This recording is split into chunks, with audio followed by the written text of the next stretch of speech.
I am Vinnie Tortorich, folks. Your good intentions have been stolen, but don't worry. I'm here to help you get them back. You may be soft and succulent at the beginning of this process, but hang in there. Before long, you will be lean and mean. You're really going to want to hear this one today. Because you yellow-bellied. When his liver jaundices from all the crap he's been eating all these years, he'll be yellow right before he dies. Guy already looks like the crypt keeper. We got a special guest coming with us today, Anna. A guy, he's becoming my big toe, if you will. Yeah, I'm talking about Chris Shaffer. How you doing? Congratulations, Chris. How does it feel to be the big toe? I mean, I gotta ask, left foot or right foot? Right foot. Right foot. I'll take it. Toe. Yeah, big toe. Do you know what that's a reference to, Chris? Are you too young? That I do not, but I did catch Coward of the County. Yeah. The folks just called him yellow, and that's what I'm going to be calling our who should have been our guest today before you, Chris. The guy is completely yellow. Let's be honest, Chris wasn't going to be the guest. No, Chris is here because okay. So, now we've made Chris be the guest. can I make the argument that I'm a better guest at least? I mean, I know we'll have to wait and see. You don't have to. No. We can go ahead and that's a safe assumption. Yeah. Look, if I had Mussolini here, it would have been a better guest. No, Chris has luckily had the time to jump in because we were supposed to have a different guest. And we don't, but Chris is going to be here to help tell the story of what unfolded behind the scenes. A little BTS of the podcast, y'all. Yeah. Now, Anna, as you know, and Chris will know this also, we've done well over 2,400 podcasts. This is the first time I actually prepared for a guest. Well, that's just the truth. It was the first. For me, you mean, not for the person that you were expecting to come on. No, you had to Chris, for your little me. Don't flatter yourself. Okay. Look, last night while I was watching San Francisco beat up on Kansas, we went into an mTOR conversation. Packers beat up on Kansas. Oh, that's right, the Packers. Yeah, I was going to say the San Francisco beat up on my Eagles last night. Right. Yeah, real bad. I watched that before. that was what a great game. But and by the way, whenever they did the 1 yard push on Love, they called it the Love Shove, which I liked. I'm going to tell that to Serena later on tonight. Hey, baby. Hey, baby. Love Shove. Want some of my love shove? Yeah, I'll give you some love shove right here. I think she's going to go for it. All right. Without any further ado, I got a call, and I'm going to let Chris tell the story. I'm going to let him lay it out. So I get a call from, Chris and I talk. Chris, is it safe to say 7 days a week, 5 times a day? Yeah. So you know how, and I don't, Vinny, you probably have an iPhone, and I don't know if iPhones handle this the same way, but on Android, the more you talk to somebody, they automatically move them into your favorites. You are above my mother and my father and everyone in my family. You're above and beyond like Joel and Angel and some of the people I talk to 3-4 times a day. So it's probably a minimum of twice a day. And there's nothing wrong with that. It's always a good, productive conversation. It's long conversation. I mean, I'll be on my bike for an hour and a half, and we're on the phone the entire time. You know what I'm figuring out, Vinny? This is why you never call me anymore. Yeah, I got a new love. Because you're always on the phone, Chris. Sorry, Lois. I got a new girlfriend. Yep. All right. So, Chris and I, we're working on doing a lot of things to, just make everything run a lot smoother at Pure Vitamin Club, at Pure Coffee Club. And folks, that's coming around. And we'll be talking more about that, but that's not what we're talking about today. But Chris and I are always trying to figure out, because of all the business we get, we get cluttered. And we are in the midst of figuring out how to make everything show up on time, how to make sure we're never out of stuff. And so we're always, that never ends. That work never stops. But Chris also monitors a few other things for me. And I'm going to say about 8 days ago, you called me and said something to me. And I was like, really? Go on, Chris.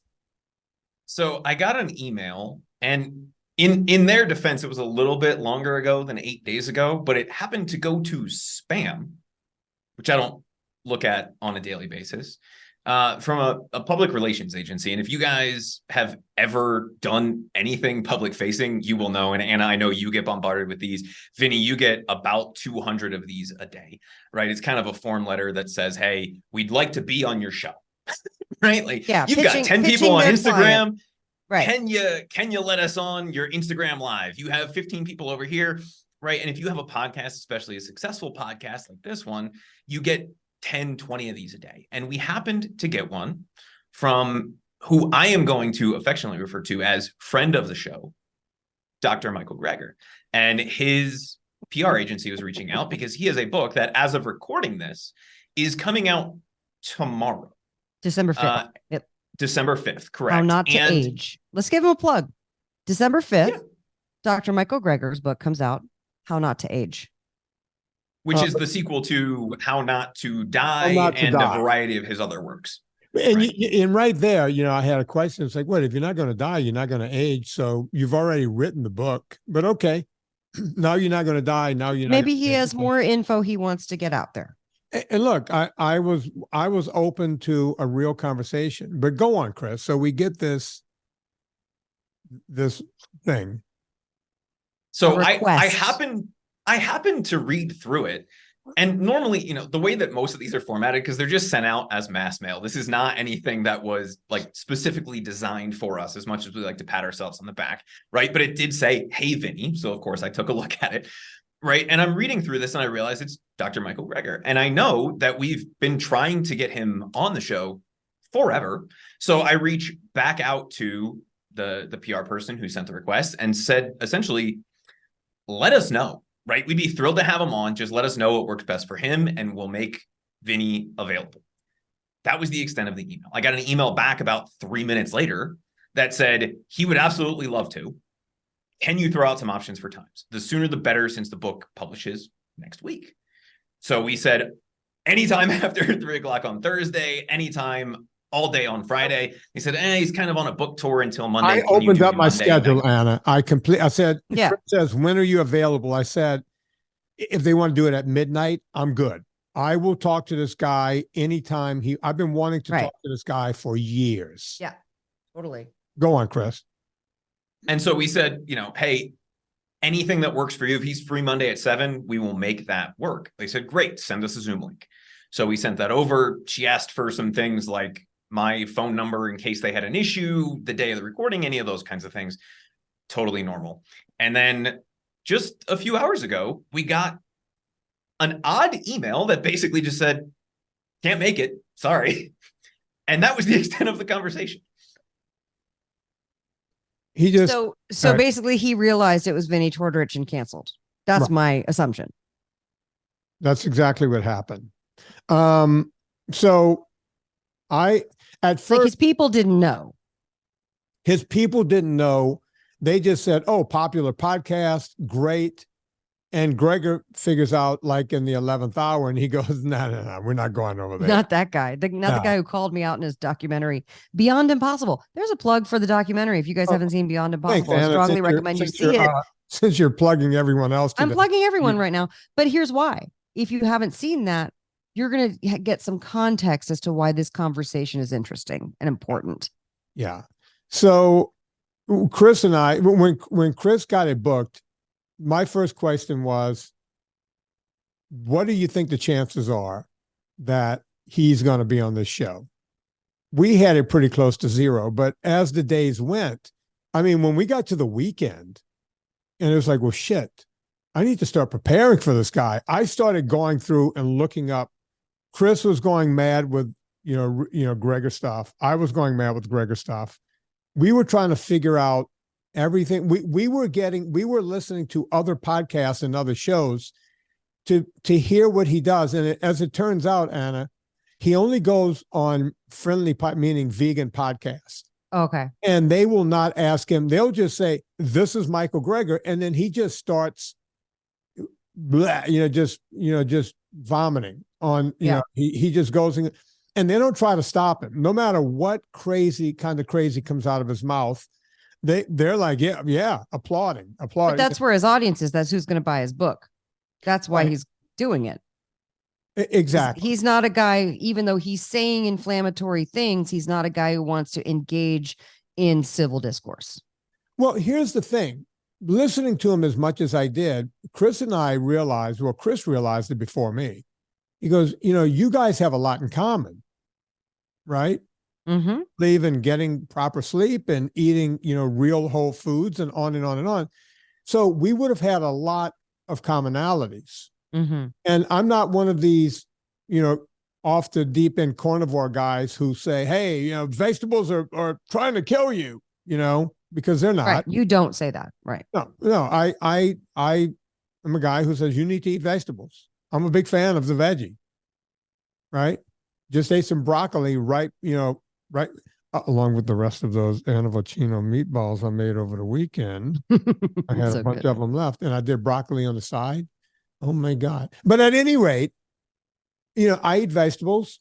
I'm a big fan of nuts and eating seeds and everything else. I'm fine with all of it. We're almost there on everything. But I have some basic questions, and every one of these vegan doctors know what my questions are. The first question, I'm not hiding it from you. We have to get past B12. Now, here's what Chris suggested to me a few days ago. He said, I wouldn't start with that. No. And then I said, okay, well, I'm going to ask him about, I wouldn't start with that. And then I realized at some point that I was like a 14-year-old boy who was going to get to have sex with the world's best supermodel. Like they said, okay, go to the Victoria's Secret models, pick the one you want. You're 14 years old. You can have sex. It's like, okay, I'm going to come just looking at her. Right. And that's going to be it. So I said, I need to think about baseball and nuns. I know. I'm going to call Anna Vocino so that she could. She'll keep anyone from coming. Yeah, she'll stop me from coming too quick. But you know what I'm saying? By the way, this analogy, while hilariously clever, is basically making Gregor, however you say his name. I would love to actually ask him because it seems to be some debate, but it makes him into a Victoria's Secret supermodel. Just saying, maybe we come up with a new analogy. In my mind, he's Christy Teague. All right. So is there Christy Teague? Chrissy Teagues. No. Cheryl Teagues. Chrissy. I made him two supermodels. Chrissy Teigen, Cheryl Teagues. Yeah, Christy Brinkley and Cheryl Teague. Christy Brinkley, that's who you're thinking of. I turned him into two supermodels. He doesn't know who Cheryl Teague would know. What's her name? Chrissy Teigen. He doesn't know who that is. No. Do you know who Chrissy Teigen is? No. Yeah. Should I? Yeah, she's beautiful. Oh, I guess. I don't know. You like models, so why not? Yeah, married one. But yes, no, I was happy to jump in. Listen, I want to talk to him as well because I had questions as well. A stance on olive oil. You did research on this, right? I mean, Chris helped me because I was my plane just landed 3 hours and 15 minutes ago, and I drove straight here to do this interview so I could be in front of the mic and not on the road. And then we found out.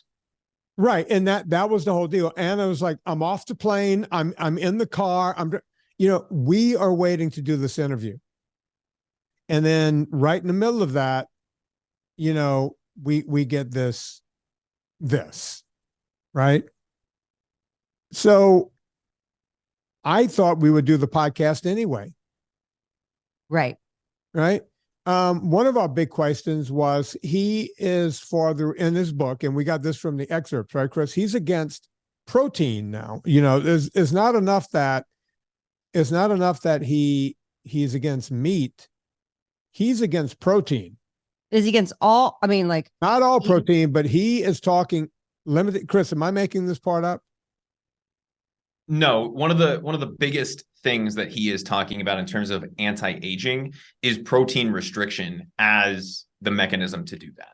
So, we can get into mTOR and all of the like sciencey stuff if we want to. I know that was a real like confidence boost saying sciencey stuff, but really what he's looking at are the different anti-aging pathways and the effect that too much protein can have on those processes, like the mTOR pathway, right? Which governs whether your cells are reproducing, whether your muscles are growing, or whether you're going through autophagy or autophagy, however you want to pronounce it, right? And reducing the amount of senescent or zombie cells that are in your system.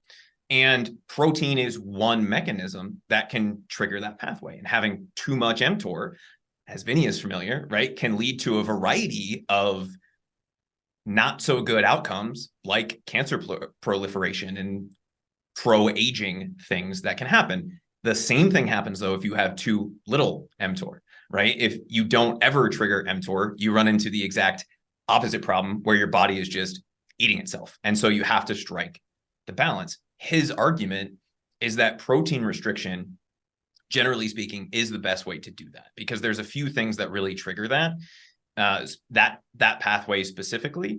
And it is triggered either by a very high presence of amino acids, like leucine, methionine, or arginine, or the glucose insulin response. Now, when you look at the data, at least based on my understanding of the data, and Vinnie, I think your understanding of the data as well, amino acids do have a stronger push on that mTOR system, right? So having too many amino acids floating around in your blood will trigger that to, let's say, a 10. Whereas glucose and insulin might trigger that to a 6 in terms of how active it is. But that high presence of amino acids is really only a problem if you're above your daily requirements, at least, again, based on all of the reading that I've done. And he even said that in a few of the interviews related to the book. So what are the requirements? And it seems like in terms of protein, he seems to be essentially very close to where you are, which is 0.8 grams per kilogram of body weight.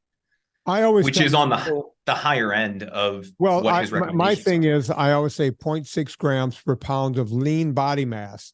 And the reason I say 0.6 is because it sounds sexy. If I said a half a gram, it's like, well, he's just making it up. But if I say 0.6, it sounds like I did some research. But the part people miss is it's lean body mass, which a lot of people have no idea what their lean body mass. Like I'm a fairly lean guy. Right. And I weigh 172 to 175 pounds on any given day. And even though I'm ripped out and you can see my muscles and everything, I don't have, that's not my lean body mass. My lean body mass is probably closer to 150. Right. So if you take 150 times, half of that, 75. So if I have somewhere between 75 and 110 grams of protein per day, I'm fine. You'll go, wait, 110 is a lot more than 75. I don't like people to sit there and count, because some days you're going to have 65, some days you're going to have 110. It all averages out. It doesn't have to be some magic number that you have to. I think that's one of the biggest mistakes we make as human beings, especially when you start talking about autophagy and everything else.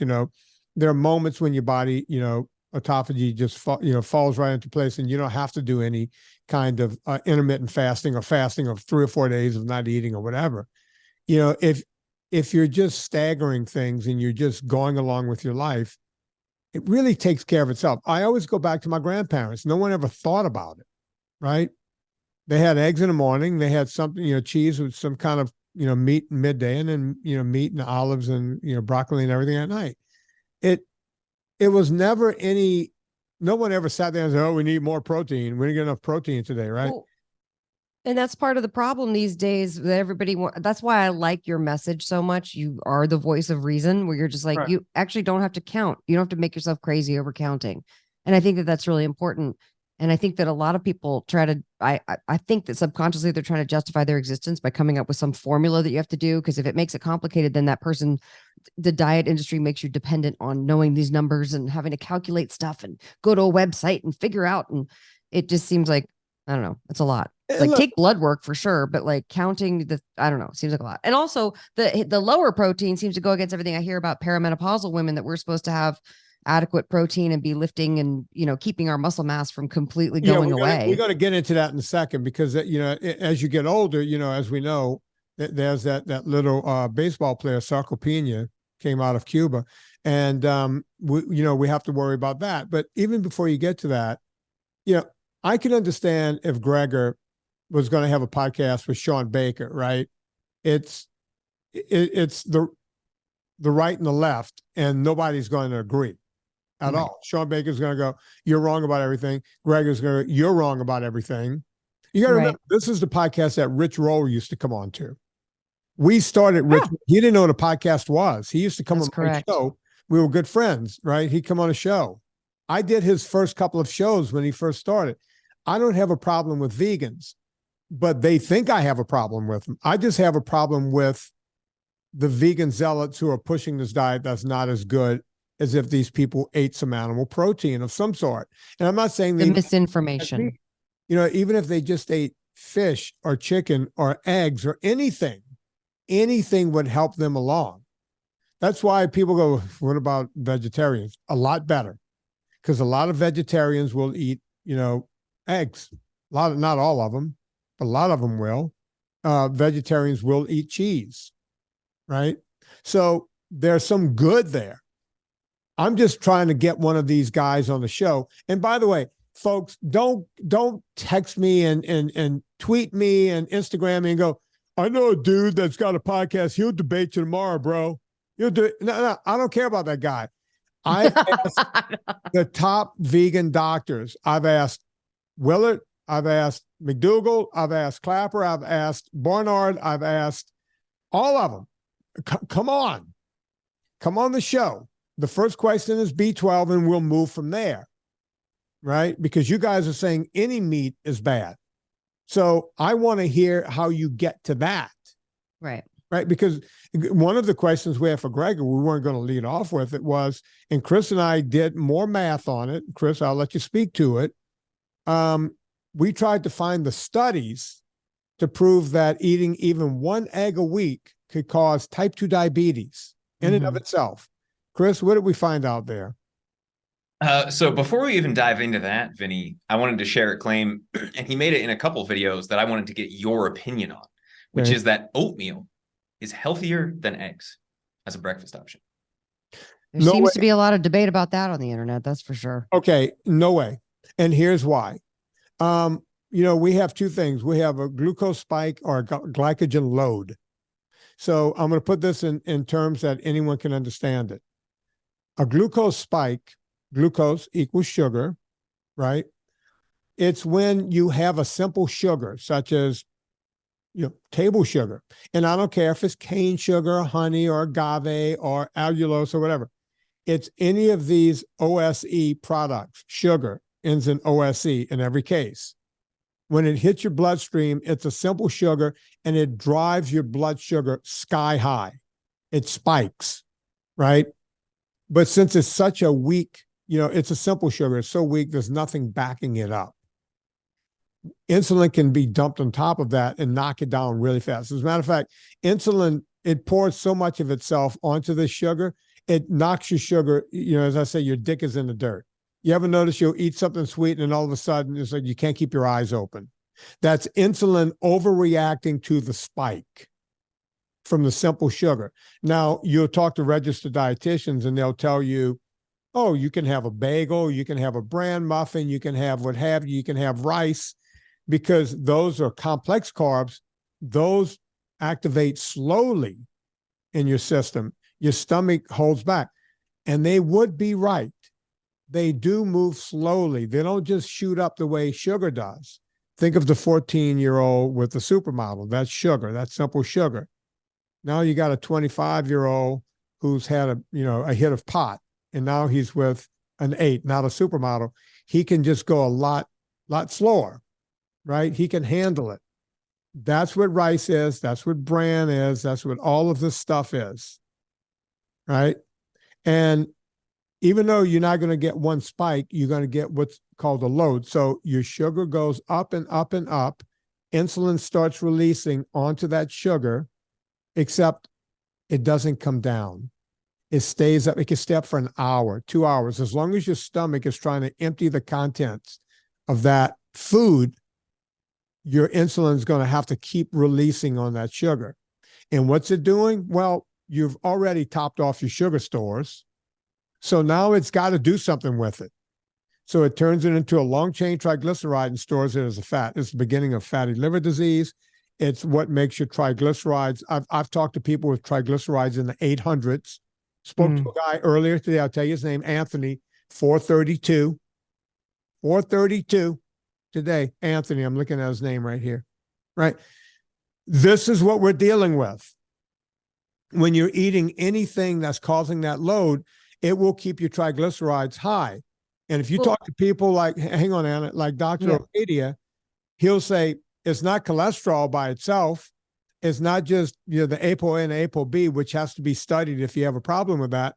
But if you have a high LDL, a high HDL, if you have a high triglyceride, you're cooking up a storm to give yourself a heart problem later on. That's trying to warn you. No, I was just going to say, I feel like what I see oftentimes as the rebuttal is it doesn't matter. Fat causes fat, and the glucose is how we fuel the brain. You have to have glucose to live. Like, it always comes back to that. Like, and then you're like, okay, well, you just cock blocked me with your argument, and now we can't get anywhere.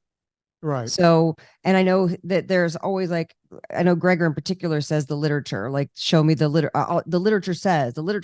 And so, like, it's like, what's that literature, sir? And so you guys are actually looking at studies, which is good. But I'm just saying, like, it's so hard when that kind of misinformation takes root. Well, that's one thing Chris and I noticed a lot when we were looking at all these videos. His go-to is the literature. I'm glad you brought that up, Anna. I'm here still for a reason. The literature is very clear, the literature. And I was like, wow, this is like back before we had Google. Whenever somebody, if you just wanted someone to believe anything back in 1989, all you had to do is say, no, you don't understand. I read it. I read that. And as soon as you said, you're too young for this, Chris, but as soon as you said, oh, no, I read it, people go, oh, you read it? That means it was somewhere. I'm fucking, the literature, maybe he means like the Walt Whitman or the Chekhov or the, you know what I mean? Like, maybe he's just a really well-read guy. I mean, our friend Nina Teicholz has taken all the literature that he's looking at and has turned it on its head. That's why these guys, they won't talk to me. They won't talk to Nina.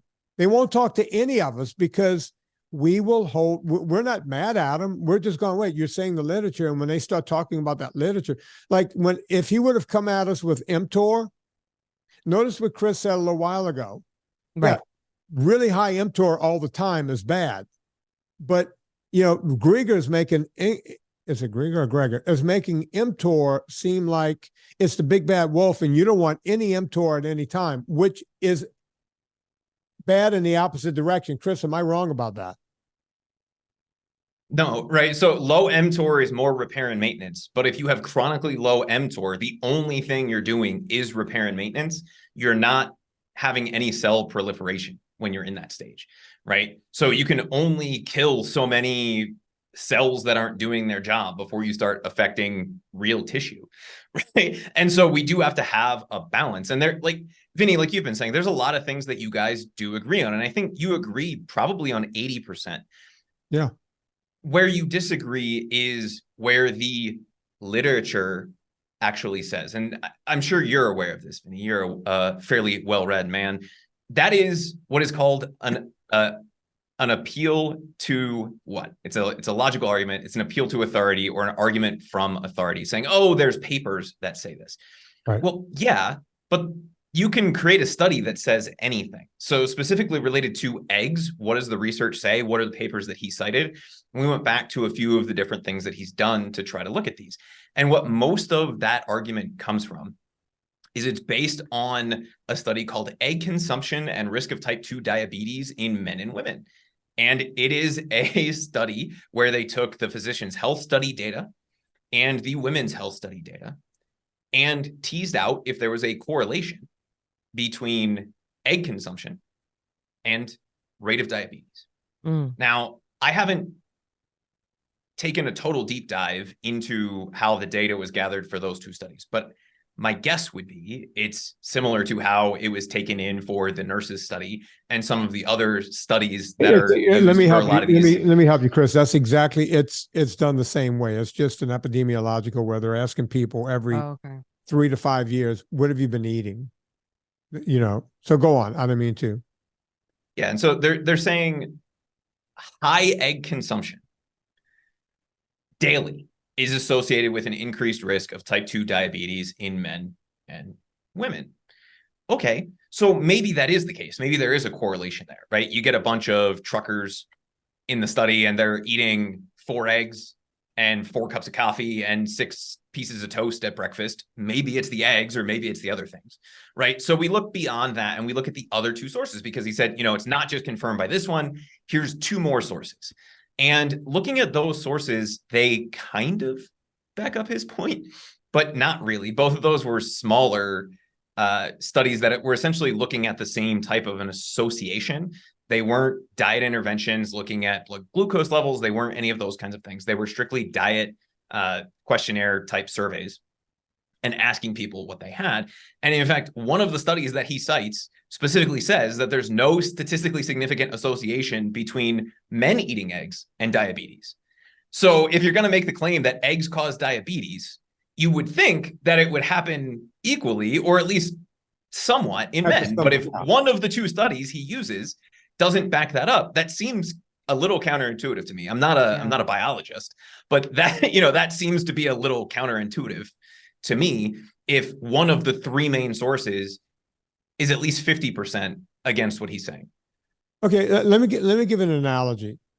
If you asked, I don't know, 50 doctors, 50 MDs, and you said to them, if someone smoked a pack of cigarettes a day, what are their chances of emphysema and lung cancer or whatever? They'll say the number is this, right?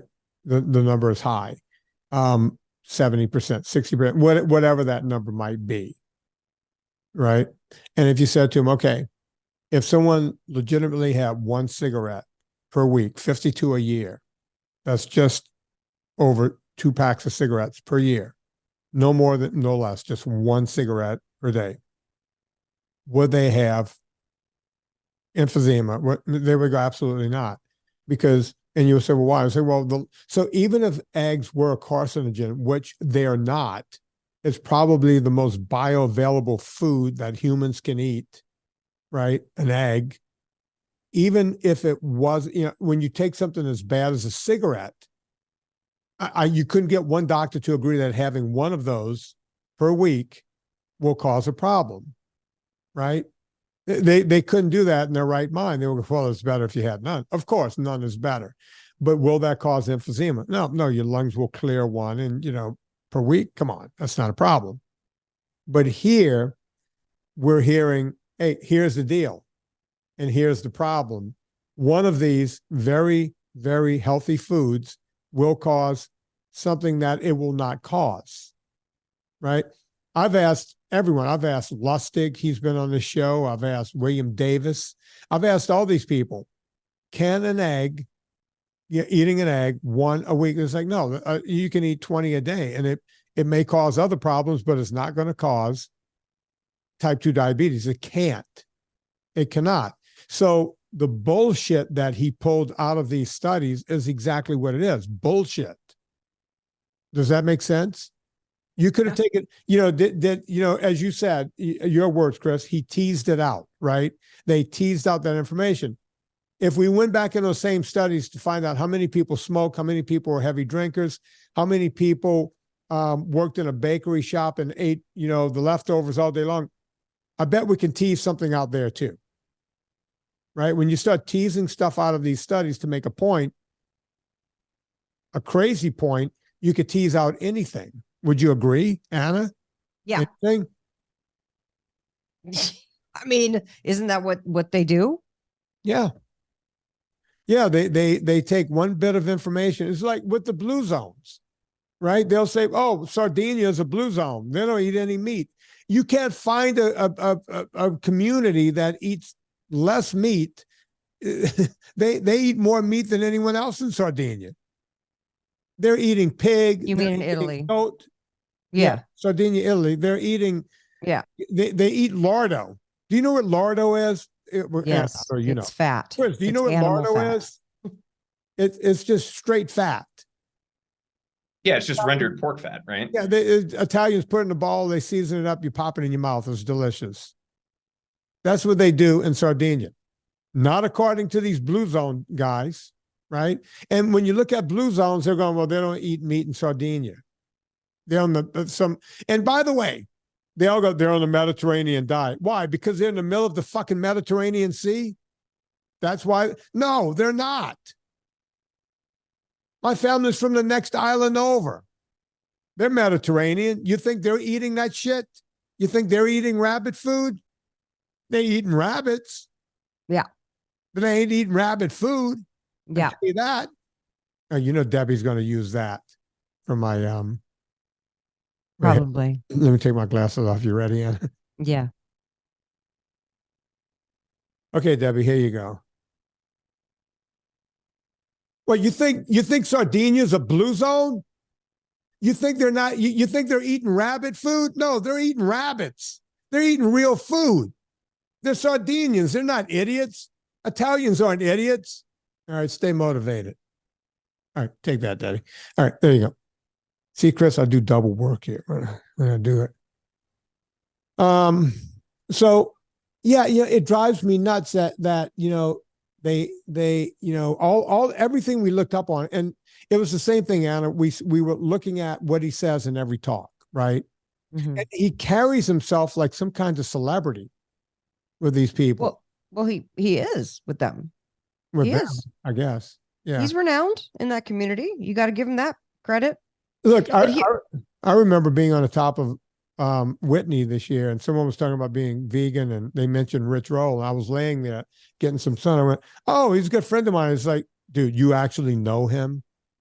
It's like, yeah, our kids went to school together. He's a friend. He's a good friend. We rode bikes together. They couldn't believe I knew. They were so enamored with Rich. It's like I was sitting there going, well, people are enamored with you because I just got back from Chicago and a lot of people were enamored with you. Which makes zero sense. But let me say this too. Another reason why I wanted to talk to him, why I personally wanted to talk to him, was because, I'm a huge fan of olive oil and think it's the best fruit juice on the planet. And the fact that he does not like olive oil, I'm just unclear. Like, do we have that in common, that he's railing against like the grocery store stuff that's stepped on or is not pure? Or is he railing against actual like olive oil? Like, I want to know and why he's against a food that's, I would think that would be something that he would like, because it's an ancient food. That's a vegan food that's been around since the dawn of man that we know of. Anna, what does he say about it? Do you know? Or he just, I don't know totally, but he's against it. Chris, you know better, I think. Yeah, I have a couple things. So going back to the egg thing really fast, we dug around and we actually found a meta-analysis that looked at the study that he used and a bunch of other studies. And they found that there's basically no link, that all of them said you could have up to 7 eggs a week with like no changes in anything. But that, if you have type 2 diabetes, you should emphasize a healthy lifestyle alongside your egg consumption, which I would say you should exercise and have a healthy lifestyle regardless of whether you eat 7 eggs a week, 7 eggs a day, or you just eat broccoli. It doesn't really matter. Everything else seems to be the more important thing. In terms of fat, Anna, which I think is kind of where you were going with olive oil. His issue with olive oil is that most olive oil, from what I can tell, most olive oil is extremely highly processed. He puts olive oil, and I would assume he's talking about the grocery store variety, not something like Villicapelli. But we can't assume, that's the thing. In the same category of highly processed oil as coconut oil, right? And so to me, that doesn't make a lot of sense if you're over at Villicapelli watching them squish olives and drinking the juice. Well, that's why I wanted to talk to him. I was like, have you actually watched real olive oil be made? Because it's not overly processed. They're using these like centrifuges that are old, these presses, these, you know what I mean? They're pouring. In fact, I was just at my friend's last week before I left for Chicago. They did a late harvest because they weren't sure how they were going to do it. Because, I live in wine country, olive oil country, and they had so many olive oils on their tree. And then they managed to get 2 giant metal, maybe like 5 liters, maybe like a couple gallons, maybe like 4 gallons of oil that they get to use. And they were so excited, and it made the brightest greenish, golden, almost fluorescent green when it this olive oil did. Crazy how beautiful it is. It's so beautiful, but they were alarmed because they weren't used to seeing the real fresh oil. So maybe Gregor has never seen it actually being made. So but I don't know. Maybe he just means like, you know what, Bertolli, yeah, it sucks. Carpelli, yeah, it sucks. Like because it does. Yeah. And that's where there's that 80% overlap. Right. And I think the other argument, Anna, he would potentially make, he has what he calls green light sources of fat. And he includes things like avocado, nuts, and seeds in there. Right. And most of what his arguments seem to be, and again, I'm arguing kind of on his behalf, but also from, from my biased perspective, would be he almost always advocates for the whole food alternative. Right. So if you can find anything, right, any micronutrient or nutrient, rather than isolating that and taking it as a supplement, you should be consuming the whole food alternative because there are other benefits to that. And so I don't think he has a problem with olives, but he would say, hey, it's fruit juice, right? We're missing some of the benefits of consuming the olive itself. What would you say to that? I wouldn't have an answer. No, I mean the pressed olive and extracting that juice into which is really oil. It just seems bonkers that anybody would have a problem with that. It's literally been around since the dawn of man. Like, I don't know what else to say. Chris, is he okay with, I'm asking you as if you know the guy, is he okay with avocado oil, or does he have a problem with that?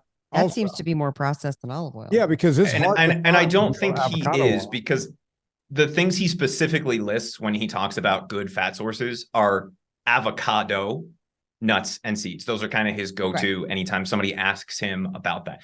And I got to be honest, I kind of agree with him, at least on those three to some extent, right? I'm a huge fan of avocado. I think you are too. Nuts within boundaries, there's nothing wrong with that. But and this is why we have a lot in common.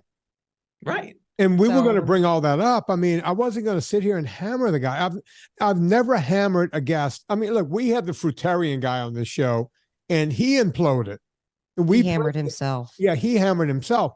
We were just trying to get to the bottom of how do you eat 50 pounds of vegetation a day, right? That's 1/3 your body weight. The guy weighed 140 pounds. And we're like, how do you eat that much vegetation in one day? I was asking him questions like, even cattle are, eating and crapping at the same time. Horses eat and crap at the same time. they really do.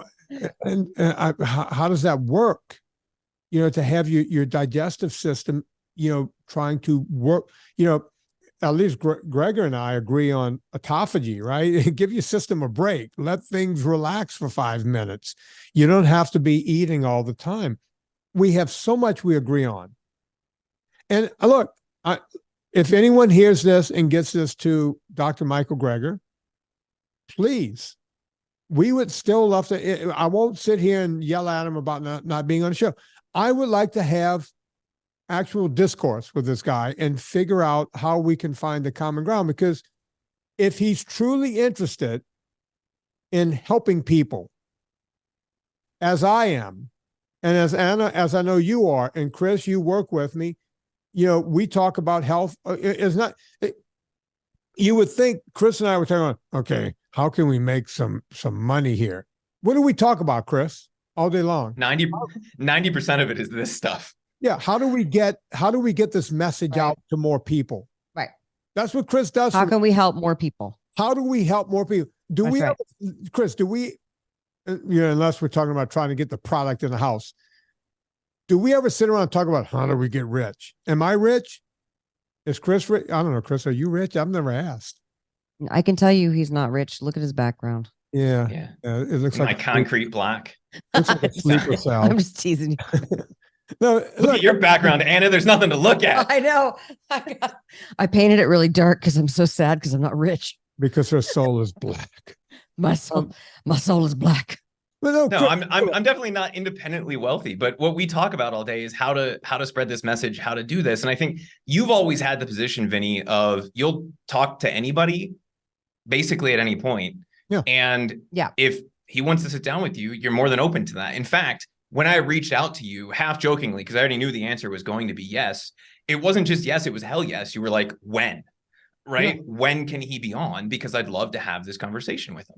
And I think the biggest problem, and he actually said this in one of the interviews that we watched about his book, is that you do agree on 80% of it. He said 80% of, living forever is basic lifestyle things.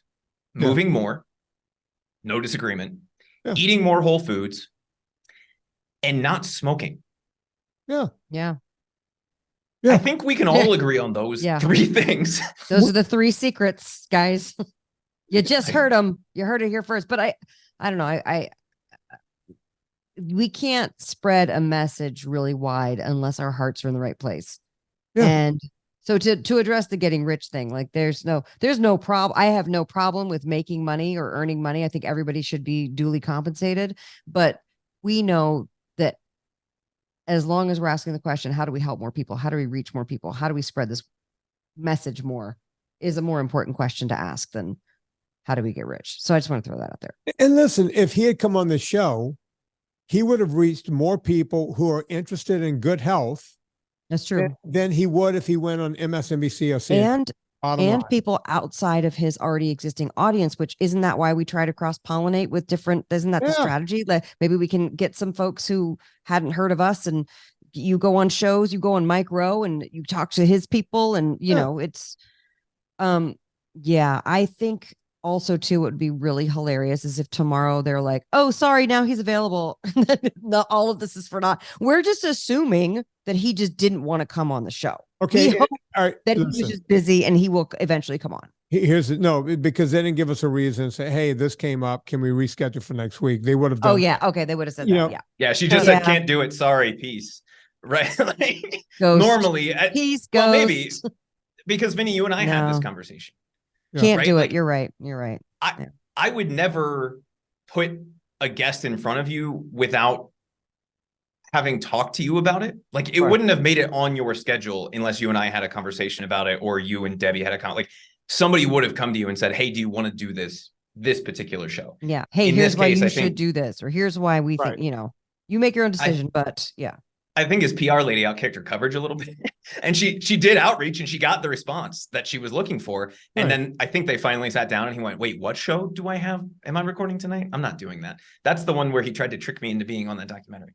That's just my personal opinion. And by the way, I wasn't trying to trick him to be in a documentary. No, you were not. But Chris is speaking as if we think that's what Gregor thinks, is that you were trying to trick him somehow. Look, I'm the only guy that did a documentary where I tried to get vegans on to get their side of the story. Right. Most documentaries don't try to get another side of the story. We should get Megan on here at some point, who doesn't work for me anymore, but we're still in good standing, and let her talk about how McDougal treated her, just, because she was writing to him on my behalf and fielding those questions, and he was yelling at her. And she was like, hey, I'm sorry. I'm just here. I work for this guy. I'm his assistant. Talk to him. But these guys.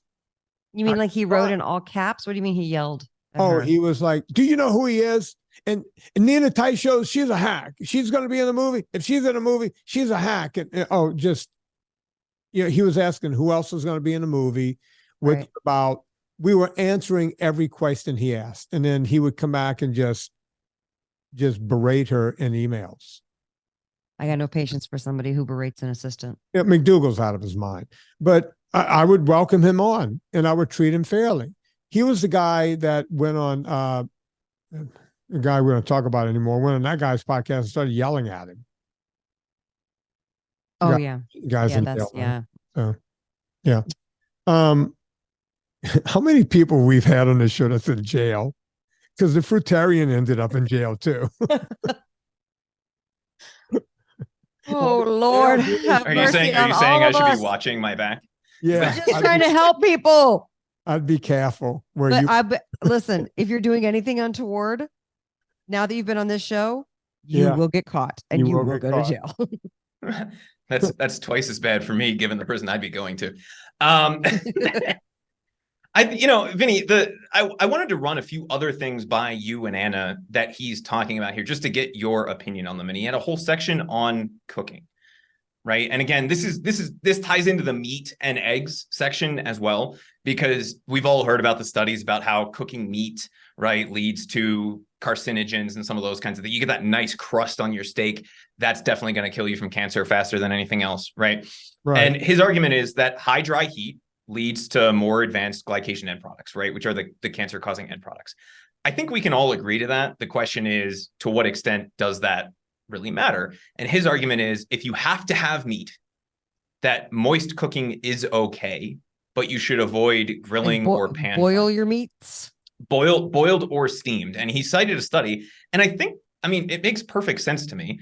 They gave people fried chicken breast, and then Like the skin was breaded and fried? Like deep fried chicken, right? Okay. Like KFC. And then a steamed chicken breast with the same level of fat from oil. And there were less negative responses systemically to the chicken that was steamed and served with oil, and less inflammation than from the breaded chicken breast. Which I think we could all agree, like, yeah, obviously. Right? Yeah. Did we have to do the study is my question. Yeah, I mean, listen, I don't know about cooking studies and glycation and things like that, but here's what I do know. It's Vinny's job to give the information about the health and the fitness and to interview the experts. It's my job to offer people recipes, ideas, things to cook. So that means I get a lot of questions from people who are like, hey, listen, my boyfriend's vegetarian, or I want to be plant-powered NSNG, PP NSNG, they call it. And I get those questions, or I want to do NSNG, but I can't have almonds, or I can't have dairy. And that's where I really nerd out and want to help people. So I don't know anything about the studies and the science, but I can tell you how to cook stuff so that you can adapt NSNG to your particular either preferences or dietary restrictions or allergies. So that's where I enjoy. I like it when somebody says, I want to do plant-powered NSNG. How do I do it? Because then I'm like, oh, cool. That's a great challenge. But dairy-free, go get Eat Happy too. Plant-powered, get the Eat Happies and just don't make the meats if you don't want to have the meats. Make the side dishes. They're amazing. There's a lot of things that can be done, but it takes some problem solving. So, but if he's saying to just boil and steam your stuff, if that's something you choose to do, people, then I would make sure you season the crap out of your food, because it's not going to be as fun as when you have something grilled. That ain't never going to happen here. I'm a fan of the Lodge cooking equipment, and I like to scorch up everything. So you know what? I do too. I love a scorch. I want him to say, he died with a smile on his face. Chris, listen, yes. Can we do a little producing right here? So this show, Anna, is going to come out on the 11th. We're going to make it a Monday show, correct? Okay. Yep. We decided to make this a Monday show. Yep. We're supposed to shut down on the 10th, right, Chris? The group. So whoever's in by the 10th. The VIP group. The VIP group, we're cutting it off on the 10th. I wonder. You're cutting off the signups? The signups. Okay, be really clear. If you're not signed up by the 10th, which is a Sunday. Which was yesterday as of this airing. Yeah. I wonder if we should leave it open until midnight tonight, so that anyone who wants to still get in, we'll give them one last shot on this show. Can we do that? Because already we've seen people that have written in, Anna, and they're, hey, is it still open? I didn't get in yet, because people always whenever we do anything, we always notice people wait until the last minute. Should we make it the 11th, Chris? Can we do that without any harm? Yeah, I can do that. So midnight. This is the best. Midnight on the 11th. Let's move it to midnight. We're going to give one more day to go along with this show. If people want to sign up, tell them Chris, tell them what we got going on. Explain what we're doing.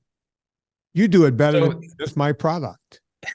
It started out mostly as just an accountability group, right? You were looking for a way to kind of take the group coaching calls and get that to as many people as possible. It really actually started with your one-on-one consults, but that's not within reach for everybody that wanted the help. Right. So you started doing some group coaching calls, and that led into, how do we take this out to even more people? at a price that basically anybody can afford.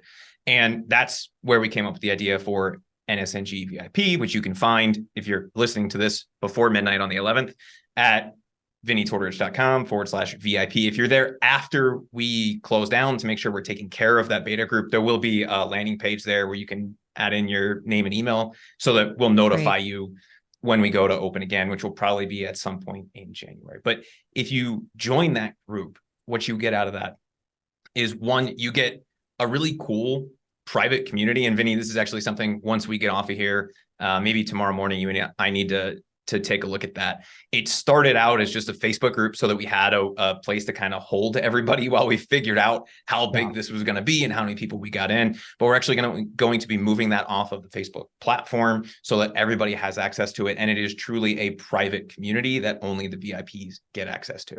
And the people who are already in that group are extremely active. They're posting questions. They're posting recipes. I saw some great looking meat coming out of State College, Pennsylvania. Shout out that somebody was posting and saying, hey, if you're looking for Christmas presents, they're selling quarters of a cow, right? Like Susie, all kinds of really Demeester cool. posted that. That was awesome.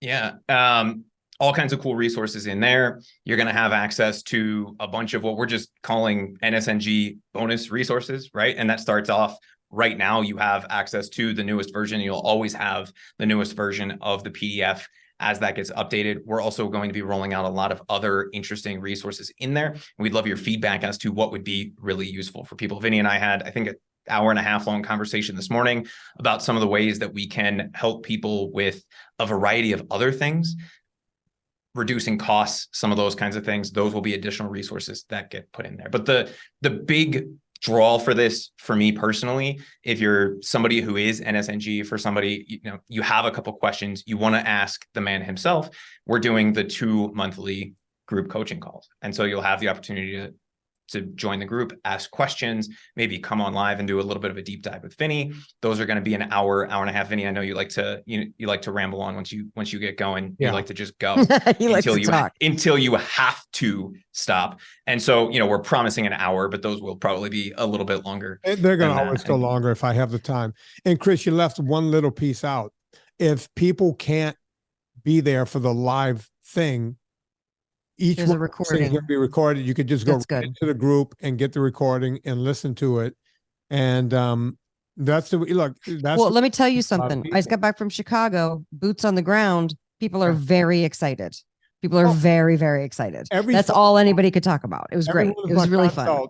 Are already in. These people, the ones that do the $200 an hour consults, they're already in. They're like, I'm in the group. Yeah. Everyone is getting in the group because it offers accountability. It's a group, and like I said, I didn't want it to be on Facebook because Facebook has been a mother effer to me, right?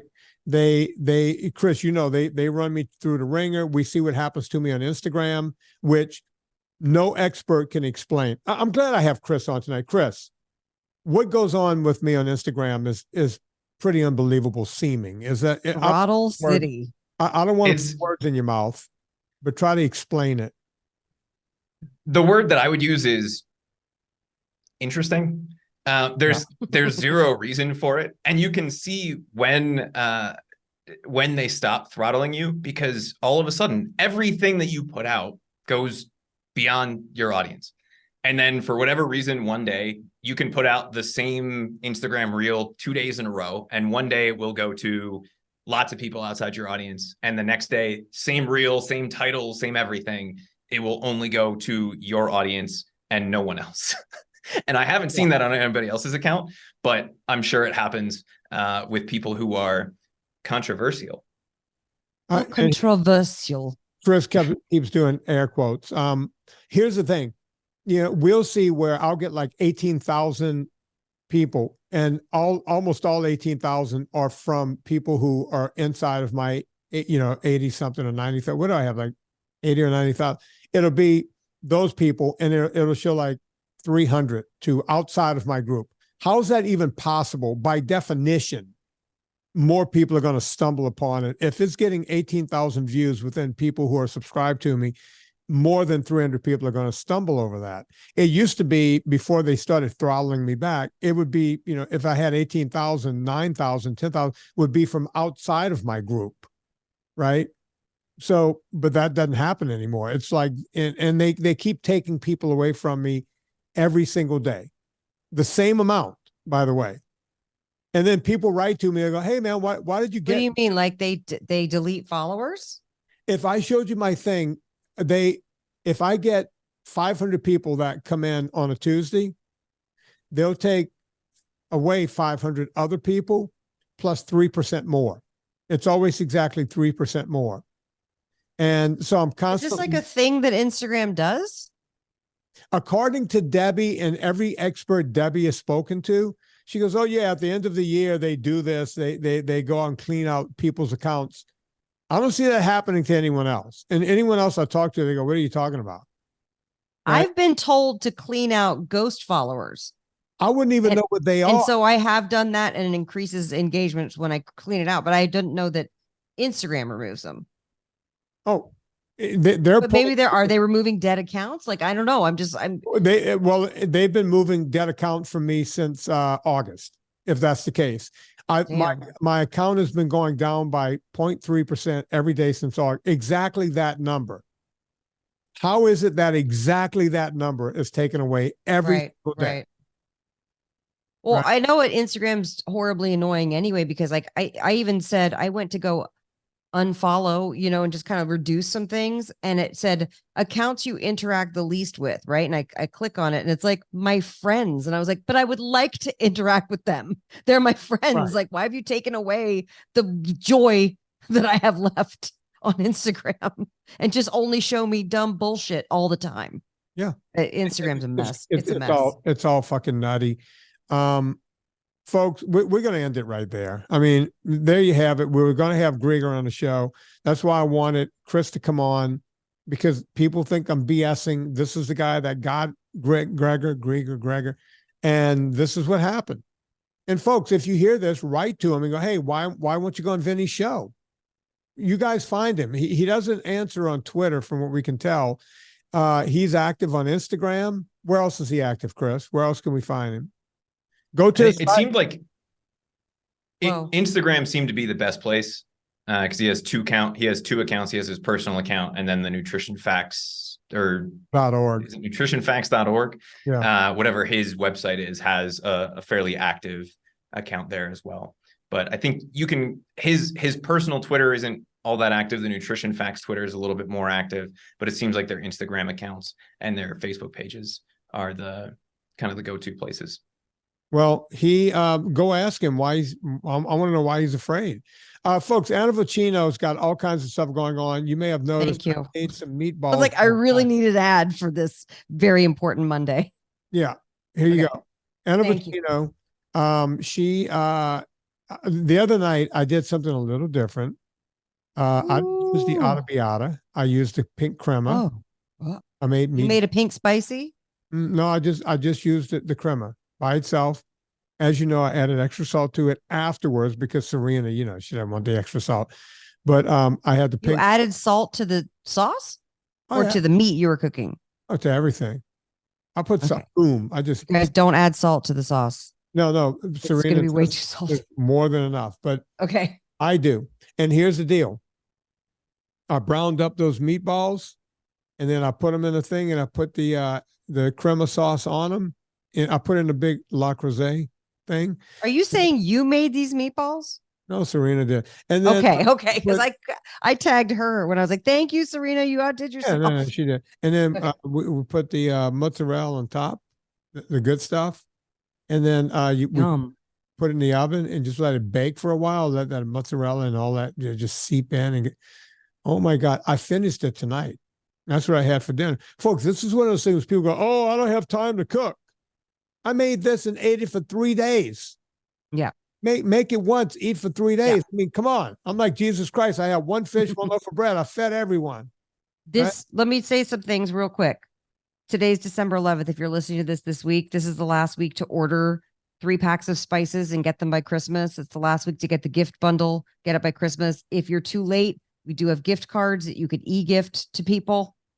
And if you're getting multiple 3 packs, because you're giving those out, write me a note and we will make sure we put those in a separate box. Because if you get more than one intended for a gift, We need to know that, because or else they get taped together and sent as a unit.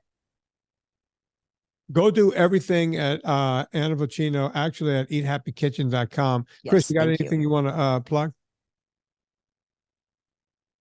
No. NSNG VIP, if you're listening to this, that closes at midnight on the 11th, which would be the day that this is coming out. If you're listening to it after the fact, there should Midnight be Eastern or midnight Pacific? Pacific, right? typically we do Pacific just because Vinnie leans Pacific. Oh, but if Vinnie. it's midnight, somewhere in the US, chances are you've missed it. So don't wait until the last minute. If you're listening to Do this it when the episode now. drops, just go do it now. The other thing, Vinnie, that I would say is to head over to purecoffeeclub.com just to get in the gifting spirit. If you don't have something to give after you've given, Eat Happy Spices and Eat Happy Sauce, and you want something Do it that all. you can get on a Get subscription, coffee. just go over to Pure Coffee Club, give a gift subscription from purecoffeeclub.com, and have a happy holiday. Or go get yourself a bunch of coffee from purecoffeeclub.com. Then you brew that coffee and then you shoot it. You just drink shots of that coffee. And then you go online and do your Christmas shopping at eathappykitchen.com. Okay, I I'm hope looking out. You just for want you. them clicking, you just want them adding to cart. Yeah, add to cart. Yes, and preferably get the athletic blend, and then you'll really add to cart. Love it. Chris, we should do some kind of promo with Anna and the coffee.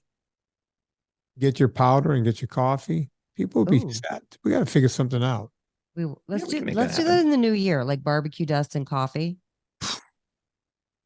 Yeah, that's good stuff right there. You see, I'm an idea guy.